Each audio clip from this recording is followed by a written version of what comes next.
nshuti yanjye mwaramutse neza mwiriwe bitewe n'aho uri ku isi.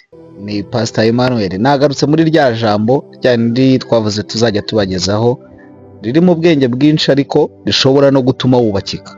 Uyu munsi nkufitiye iki ngiki, icyuha agaciro cyose wakibonera umwanya, kandi icyo wabonera umwanya icyo ari cyo cyose cyakubyarira umusaruro.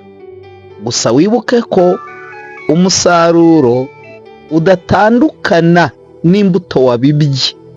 Ndasubiramo, icyo uha agaciro cyose wakibonera umwanya, kandi icyo uha umwanya icyo ari cyo cyose cyakubyarira umusaruro, kandi wibuke ko umusaruro utajya utandukana n'imbuto wabibye.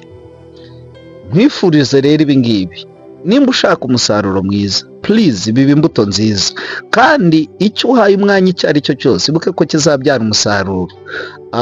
Bibe positive bibe negative, mu buryo ubwo ari bwo bwose icyo uhaye umwanya kizabyara umusaruro. Hariho abantu rero baha umwanya ibintu ariko babona umusaruro ugasanga barashaka, bafite ipfunwe ry'umusaruro babonye. Ariko ndagira ngo nkubwire ngo icyo uhaye umwanya icyo ari cyo cyose cyakubyarira umusaruro, kandi umusaruro ugomba gusa n'imbuto wabibye. Urakoze, Imana iguhe umugisha, nawe ubutaha.